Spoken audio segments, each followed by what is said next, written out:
Did you listen to Jeff and Professor Hamo in the morning? Here's what you... Tuko hapa. Inchi imeingia matope. I'm telling you, man. I'm telling you. So kila siku tukichafuliwa. So the other day, a whole bunch of people were suddenly finding themselves with new jobs. Board memberships, sijui nini. I mean, everyone from Wavinya Deti to David Nkendiane. Remember former governor? Yes. Remember? Kalembendile. Tip. Oh, tip. I mean, these guys getting all Asman Kamama. Remember? Yes. All these, I guess they're called allies of opposition chiefs, all getting jobs. Kama ulikuwa mzuri kwa opposition, pata kazi mara moja. God, this handshake is really helping some people. So, what does Okiya Omtatah do? He rushes to court saying this is illegal. Yes. I mean, who does this? Executive impunity. That's what he's calling it. Yes. He is live in the studios today, folks. This is the people's champion. He's always championing your cause. Yes. Okiya Omtatah, welcome to Hot 96, my brother. Thank you. Thank you for the opportunity. My friend, you know, you're always welcome on this program because, you know, very few people speak out these days, especially. There's no opposition in the country. There's no, you know, you can't campaign for 2022. Everything goes. And now all these appointments. Okay, what is this? As you said, it's an attempt at executive impunity. But we have proved that impunity can be checked. And we're effectively checking it. Yeah, but okay, so you rushed to court once you saw these appointments. But they've been gazetted. Yeah, that is a piece of paper. That means nothing. Yeah? Kenya Gazette means nothing. Tunaweza andika upya. Kama tumetoa picha ya Jomo Kenyatta kwa currency. Yes. What can we not do with papers? Oni ukweli mdogo. Hiyo currency haijaanza. Haijaanza lakini imekubaliwa itatolewa. Pamoja kutoa kwa ile mapeni. Mapeni kweli nako. Mapeni. You have the big five already. Yes. Former Kajiado Governor David Ole Nkendiane gets a board membership. Wavinya Ndeti gets a board membership. Joshua Irogo. You know the tragedy is why do we have parastatals? Yeah. We have parastatals because when you come to these poor countries, the citizens are usually, an average citizen are generally too poor to set up a critical industry in these areas. So they say, why don't we put our resources together, set up these parastatals, and then drive the economy. So these are the people supposed to be driving the economy of Kenya to the 21st century. Kalembe Ndile, who are you? These characters do not fit the bill. Look at this. Look at this job. What is the Kenya Water Institute? Wavinya Ndeti, the chairperson of the board. Kenya Water Institute. That's a fallacy. So these are critical because water is a very, very critical issue. Yes. Kenya is a water scarce country, and you cannot give it to political hangers on and whatever. So if you look at countries, we always say that in the 60s, we were at par with the Asian tigers. What happened? We all set up parastatals. The Asian tigers gave their parastatals to the best brains they had. Look at where they are today. We used to have parastatals for cronyism, nepotism, and things like those. Look at where we are today. So we must stop that. And the constitution is very clear. Public office must be occupied through a competitive process that is inclusive, transparent, open, and on merit. When did the loyalty and psychophancy become the merit for getting a job? But you know, it's happened from time immemorial. It's happened. Hatutaki kujua unafanya nini, bora ulikuwa karibu na mimi, nikingangana. Bora wakati wa kujiapisha ulikuwa. Unapewa board. Kitu. Hapa sasa ndio imekutana. This time they have hit a wall. So have you been to court? We've been to court. They're doing it on Wednesday. And I think they are fried. Yeah? The law is on my side. Is that right? Yes. So what's the best case scenario for you? The best case scenario is that I think the worst that can happen is for the court just to quash and leave these people who did it to go scot-free. But the best case scenario would have some of these people in jail. Makosa ni ya mwenye kuappoint ama mwenye kuappoint. Oh. The appointing authorities. Should be going to jail. Should they rescind it? All these appointments? First of all, the appointments are a nullity in law. Because there was there's a case we have been fighting since 2016 on who has the power to appoint. Because under the old constitution, we had what they call the pleasure principle. All public servants served at the pleasure of the president. Correct. And the president could appoint whoever he wants. Correct. Without any reason and give them any job. But under the new constitution, that principle was rejected. So people are employed on merit. Yeah. And they don't serve the president. So you're saying they don't serve at the pleasure of the president anymore? Only those people on his kitchen cabinet, on his private staff, serve at his pleasure. Yeah. You want somebody to carry his briefcase, he can choose whoever he wants. So that guy with the briefcase is at his pleasure? Yeah, at his pleasure. But to serve the public, no. What about the ambassadors? All those people are supposed to be merit-based. By the way, speaking of ambassadors, last week there was that story in the papers about half a dozen of them still have not reported to their new postings, and some of them have even been rejected by their... the countries they are going to serve in. That is the embarrassment we don't want to get into, because we should be able to vet these people. But they were vetted. They were vetted in Parliament. They were rubber stamped, because Parliament, under Muturi, does not know what it's supposed to do. What? It behaves like it's an appendage of the Jubilee Party. Doesn't behave like a representative of the people. By the way, because what I expect, if I vote an MP in Busia and he comes to Nairobi, he's not an MP of my small constituency in Busia. He's an MP of the Republic of Kenya. If an MP comes from Kiambu, he sees as being a man of Kiambu. He becomes an MP of the Republic of Kenya because he's a member of the National Assembly. Right. So that thing has been lost. By the way, the principal secretary came on later in the week. The individuals have already reported. Huh? Yeah, what about Masharia Kamau alisema hivyo. Alafu nakutana nao Nairobi Street. Sio wako mtaani. They've been paid. They were more. Yes. Bado wanalipwa bado. Wanatafuta visa ya Malaysia. Wanalipwa? Hii time yote for more than a year. Yes. Isn't that ridiculous? It is ridiculous, and especially when one Uhuru Kenyatta stands up every day and says he's fighting corruption. You cannot fight corruption and disregard the rule of law. The first principle of fighting corruption is obedience to the law. Because corruption is disobedience of the law.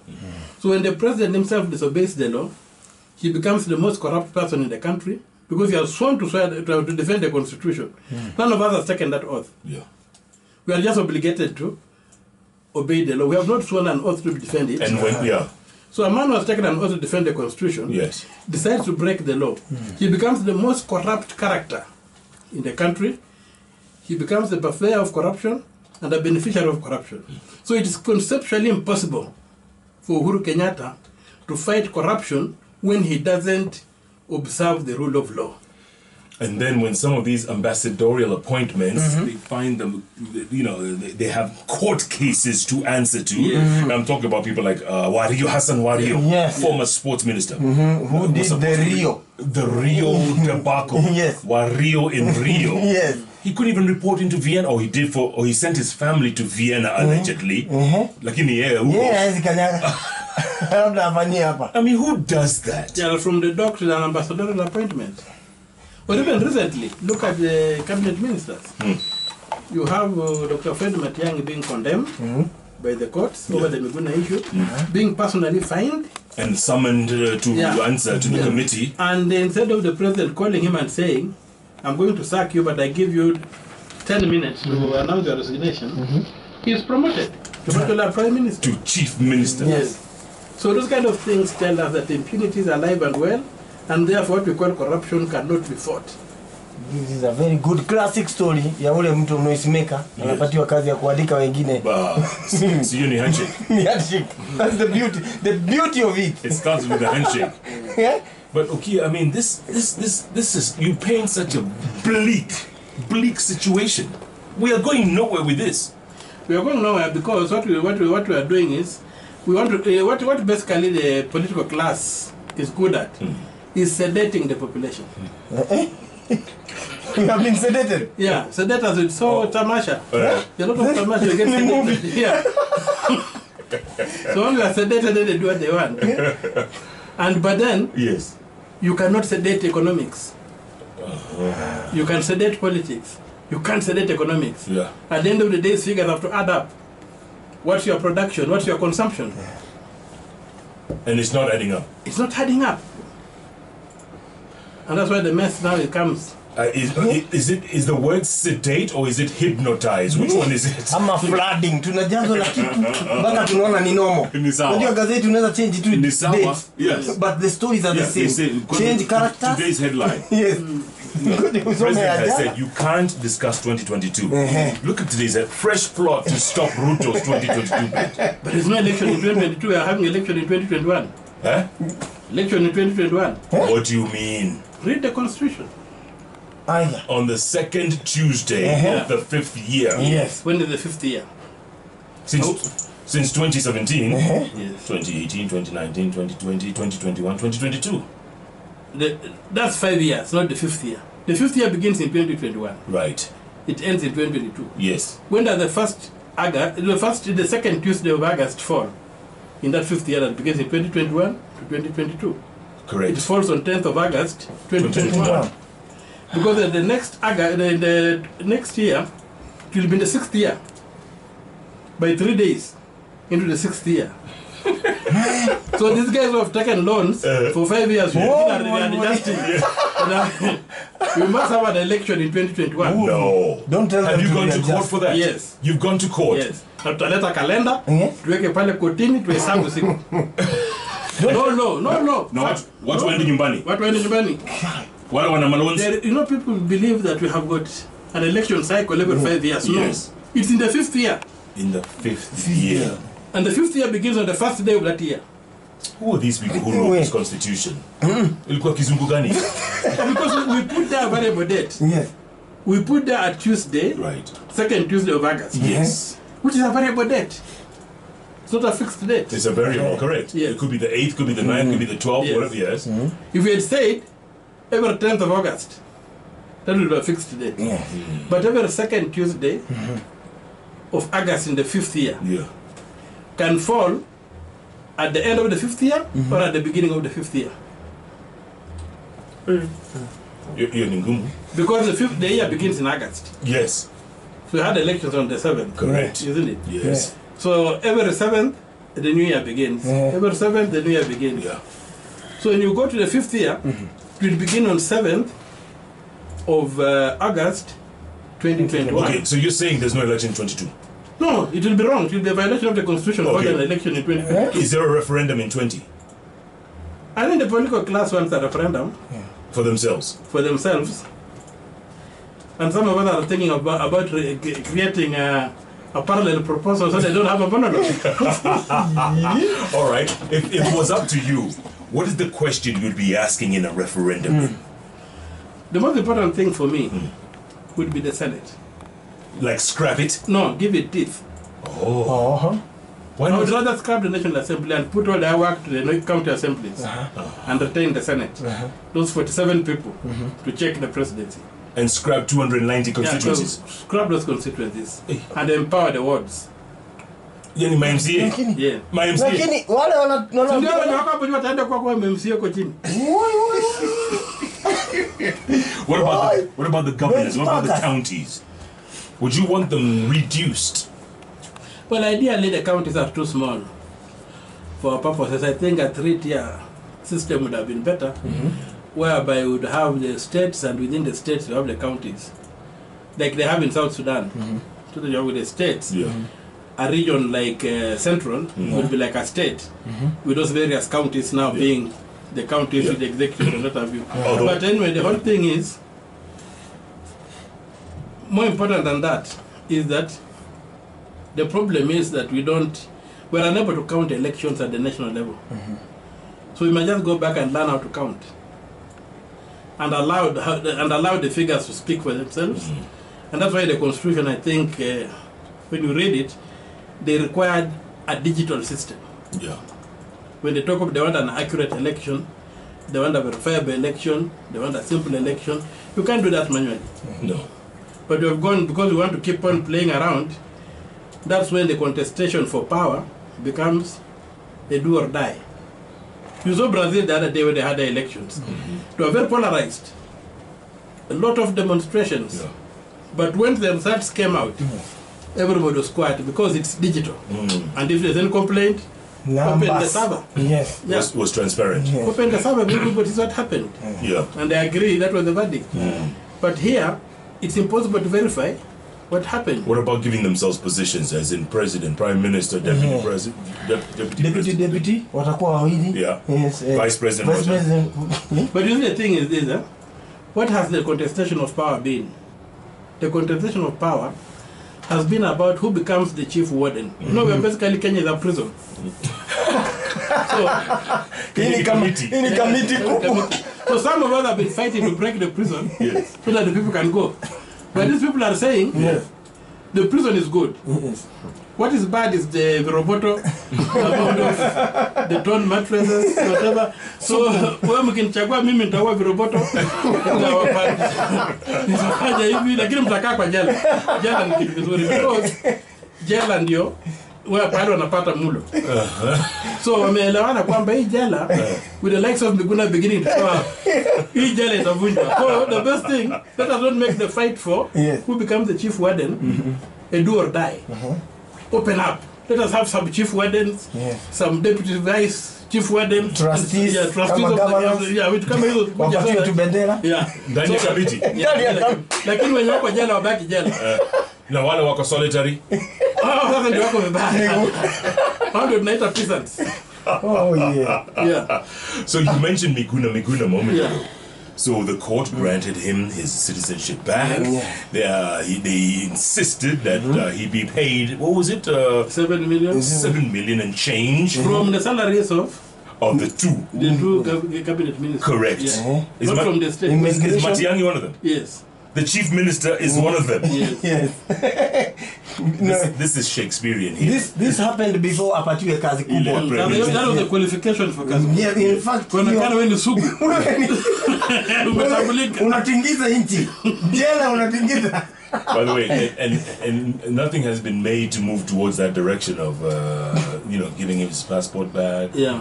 Nothing's been done. Nothing has been done. That's impunity. And that's why the last time I was there, I told you, I also believe in the journey to Canaan, but from which destination? Whereas Raila believes in the journey to Canaan from Egypt, me, I believe we left Egypt, we go to Canaan, we messed, and we found ourselves in Babylon. So the journey to Canaan is from Babylon back to Canaan to Jerusalem to rebuild the temple. The Nehemiah story. Yes. It's not the Moses story. So we've changed stories. So the origin of the Canaan journey. Whereas Raila is originating in Egypt. Yes. Me, I originate in Babylon. You know, Bob Marley had an album he produced called Babylon by Bus. Yes. Hiyo. Mahali ulijua kabisa hii sio ile ya kutoka Egypt. Ni wakati tuliweka mamba. Mamba ilitokea wapi? Hapo ndio nijia pia. Mamba anafanya ni kutoka Babylon. Kuna kitu hapa sioni. So what happens in Babylon then? So Babylon, we are in captivity. Yes. And we are being punished for our own mistakes. No taxes. We to come here to mess the economy and what have you. Yes.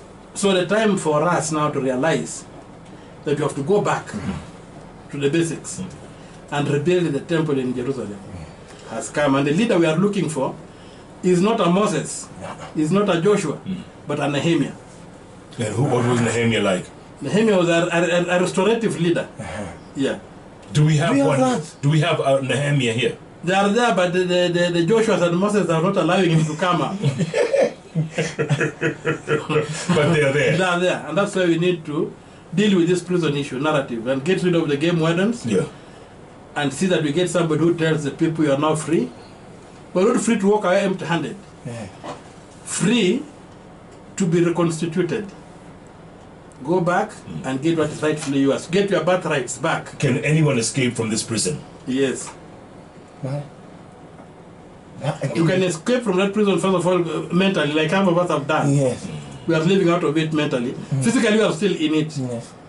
But mentally, we are out of it. Yeah, but they say whoever's funding Okiya Omtatah, you're still in your own prison.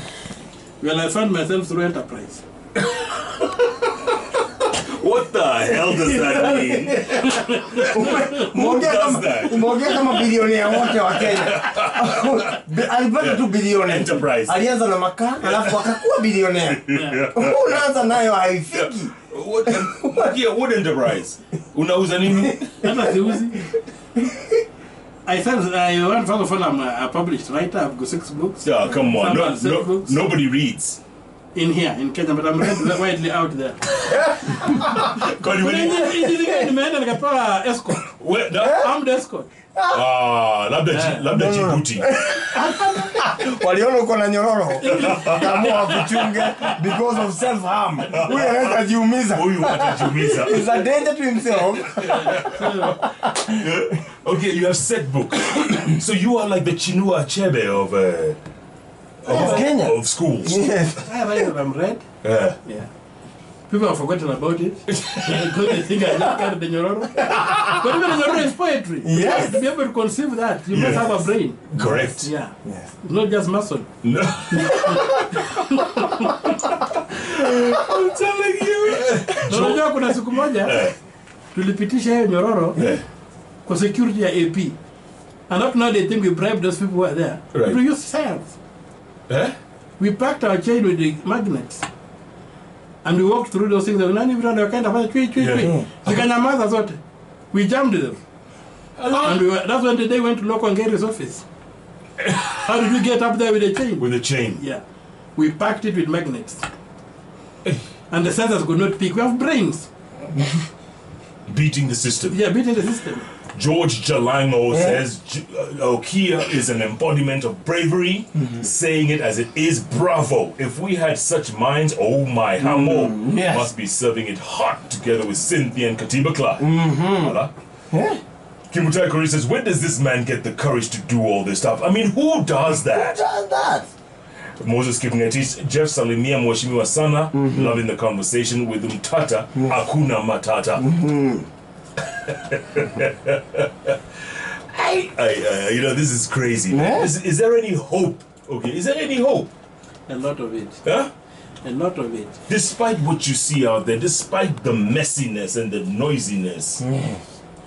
You know, when you look at places like Kiambu, and I like using Kiambu because Kiambu is the most very urban part of Kenya, with an educated population.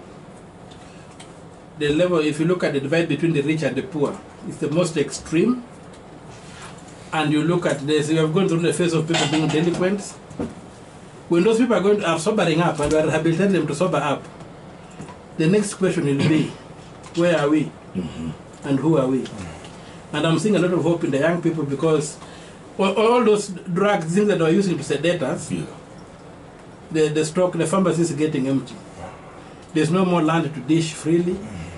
There are no more state money. There's no more state money to throw around to buy these characters who go and then confuse everybody. Things like these jobs we are using to confuse them, we are blocking.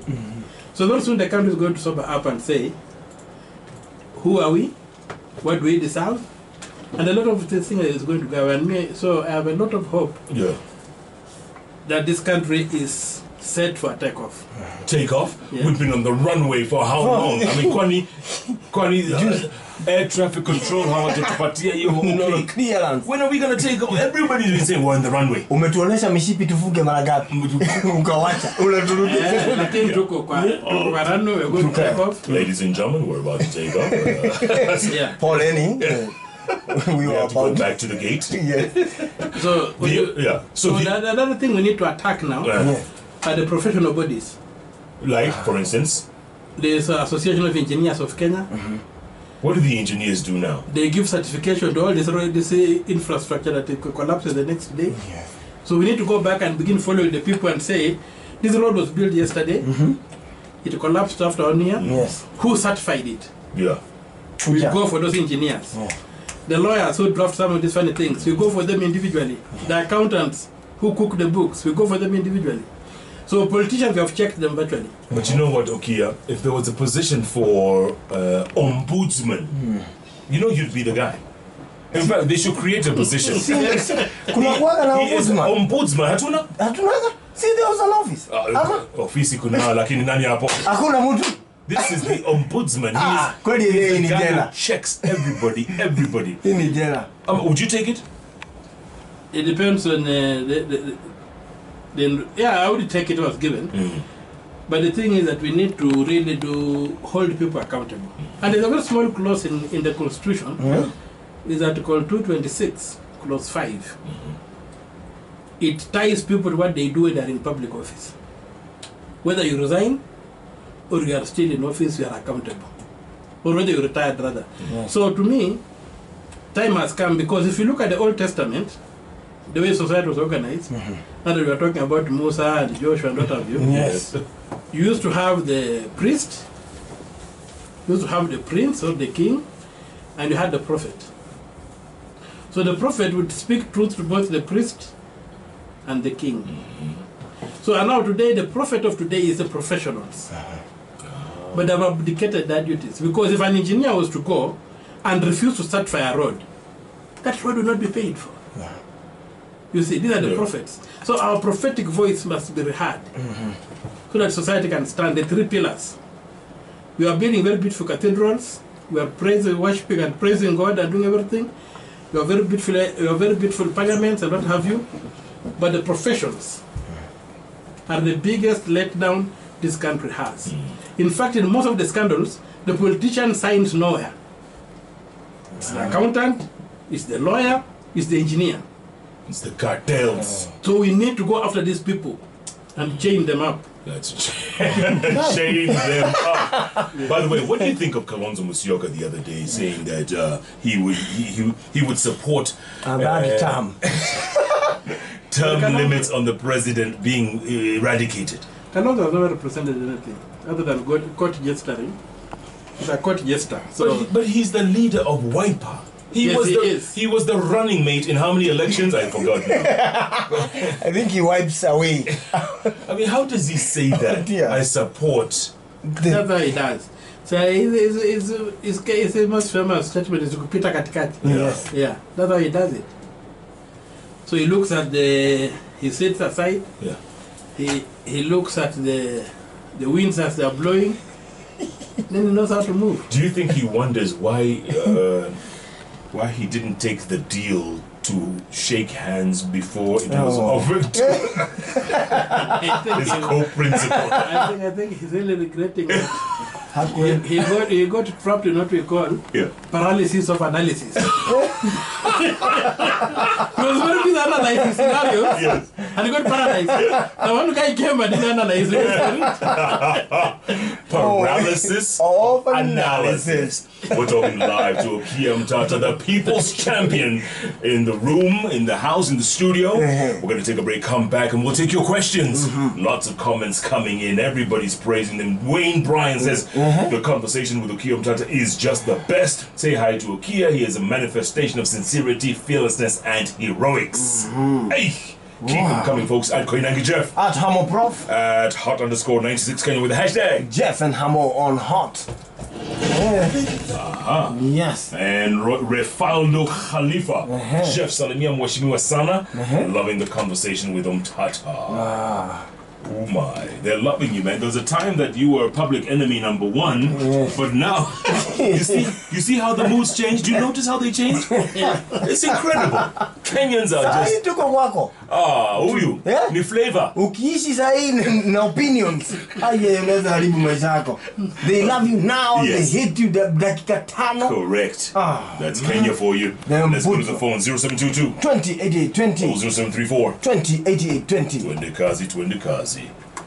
Hot 96, you're on the air. Good morning. Yeah, who's this? Yeah, ongea na sauti. Ameendia sauti. Yeah. Thank you. Atafute nini?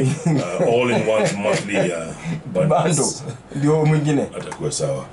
Hot 96, you're on the air. Good morning.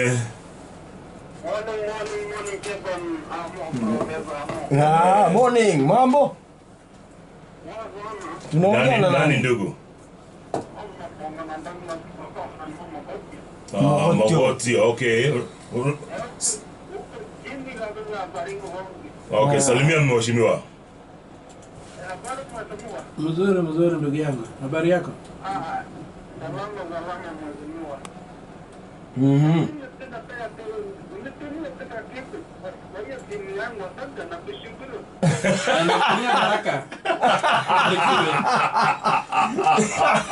The same hope we are sharing. Yes. We spread it to you. I'm telling you, man. Nitumia kitu kwa simu. Yeah. Unasikia the honesty. Who does that? 0722 2088 20 0734 2088 20. That's right. Oh man. Metamba. Naona hapa Rono Jeff. Anasema huku mna trend tu ni nduru peke yake. Moses Kiprotich is echoing the paralysis of analysis. Amesema ni vile fisi upata barabara panda. Njia panda. Ben Japinika. Candid interview indeed. Omtatah to walk the Martin Luther King Jr. journey. He is making changes in this country. Wow. What drives you, Okiya? What drives you? Because some of the things that are happening here, they can depress someone to no end. You'll end up in Mathare. No. What drives you? History. I'm a student of history, and I've seen that change does not come through political action mainly. It comes through enforcement of public law. Look at the civil rights movement in the US. It's not Congress which changed a lot of things, it's the Supreme Court making declarations. And I also believe strongly that if we can enforce the law that we have, this country will change. You think Maraga is doing enough? Well, Maraga is a judge. He can only work with what is given. So I wouldn't really worry about him at this stage. I would worry more about Kinoti. I would worry more about Yusuf, Nurdin. I would worry more about Archbishop. Webukala. Hot 96, you're on the air. Good morning. Hello. Morning. Nani ndugu. Acha their opinion. Elvis K. Letting, listening all the way from the United Arab Emirates, Dubai. Yes. I just want to thank Okiya Omtatah for the courage he has. Ask him if he has ever thought of vying for the presidency. Yeah, I have thought about it. And there are things in the works. Oh. So there are many things in the works, but you know, that will be a lot of factors determine that decision. So are you saying stay tuned? Stay tuned. Watch this space. Hot 96, you're on the air. Good morning. Morning. Yeah, niaje, nani ndugu? Okay, John Mwenda, salimia mheshimiwa. Salimia basi. Mzuri. Asante. Ni hiyo tu? But you see, like today, Jeff, this morning, yes, I'm heading back to the courts, because of this thing whereby they came up with a police housing policy. Right. They're trying to evict junior staff. Yeah. Their seniors want to take over these houses. Then there's people like in Nairobi are being given 7,000 shillings. Where will they get accommodation for 7,000? Where do you get a house for 7,000? You see. Number two, who do you require to be stationed at the police station? Is it the policy makers or what were new Mkono? Whereby there is a situation they come and in effect. So I'm fighting that policy should be shelved. The police stay where they are. There's junior policemen who stay in police stations. Yes. Until we go through a session of paper in Parliament to address the issue. If we want to give police housing, how much would we pay in Nairobi? How much would we pay in Bogosha, where my friend who wanted Kitkidogo comes from? So things like that, so that we don't subject these officers who put their skin between us and these thugs or terrorists to unnecessary pain.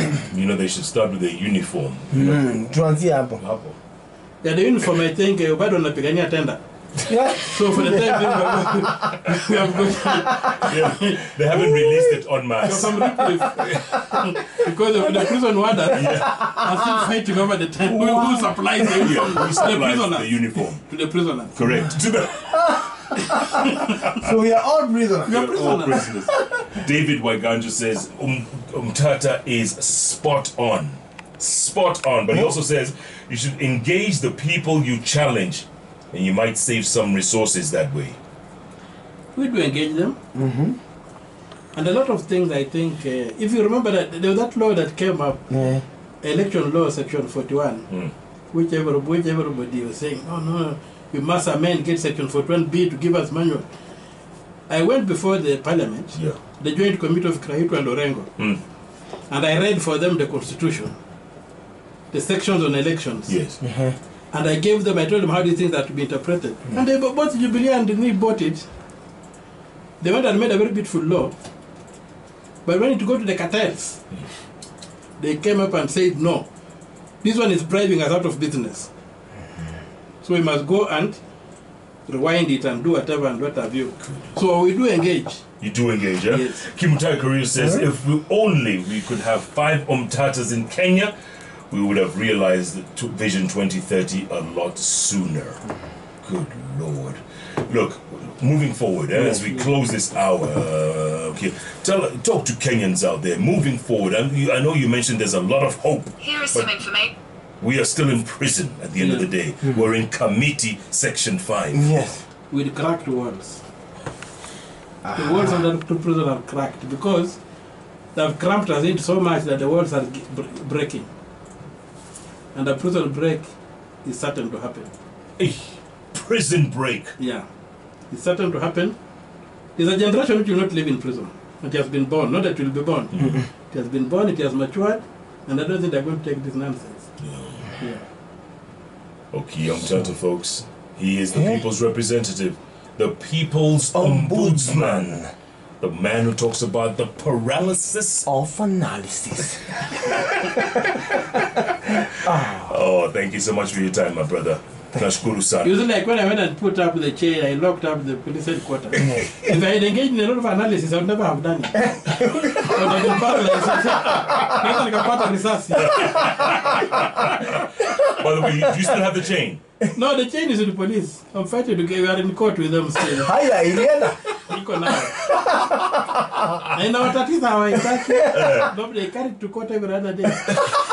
And the damn thing is 78 kilos. Wow! Who does that? The people's ombudsman. It's Jeff Koinange and Professor Hamo every day, Monday to Friday from 6 a.m. to 10 a.m. only on Hot 96.